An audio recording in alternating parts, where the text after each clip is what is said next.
గొప్ప కుటుంబాల్లో పుట్టి గొప్ప విజయాలను సాధించటం గొప్ప కాదు. ఒక సాధారణ మధ్యతరగతి కుటుంబంలో పుట్టిన వ్యక్తి అసాధారణ విజయాలతో అద్భుతాలను సృష్టించడమే అసలైన విజయం. ఆంధ్రప్రదేశ్లోని చిన్న గ్రామం జగన్నాథపురంలో పుట్టిన ఆదిత్యరామ్ గారు తన కలని నమ్మి, కష్టాన్ని అలవాటుగా మార్చుకుని తమిళనాడు భూభాగంలో ఒక అపారమైన వ్యాపార సామ్రాజ్యాన్ని నిర్మించారు. ఆదిత్యరామ్ మూవీస్ ద్వారా సందడే సందడి, ఖుషీ ఖుషిగా, స్వాగతం, ఏక్ నిరంజన్ వంటి హిట్ సినిమాలు నిర్మించి తెలుగు సినిమాకు తనదైన ముద్ర వేశారు. ఆదిత్యరామ్ ప్యాలేస్ సిటీ అనే 33 ఎకరాల్లో అద్భుతమైన విల్లా ప్రాజెక్టును నిర్మించారు. ప్రస్తుతం ఇది తమిళనాడులోనే దేశవ్యాప్తంగా గుర్తింపు పొందిన ప్రాజెక్టుల్లో ఒకటి.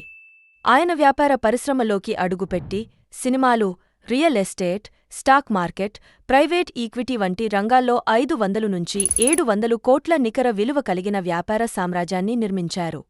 ఇవన్నీ ఆయన దృఢ నిశ్చయానికి, వృద్ధి దృక్పథానికి నిదర్శనాలు. కష్టపడితే ఏదైనా సాధ్యమే అనే ఆశయం ఆయన జీవితం నుండి మనం నేర్చుకోవచ్చు.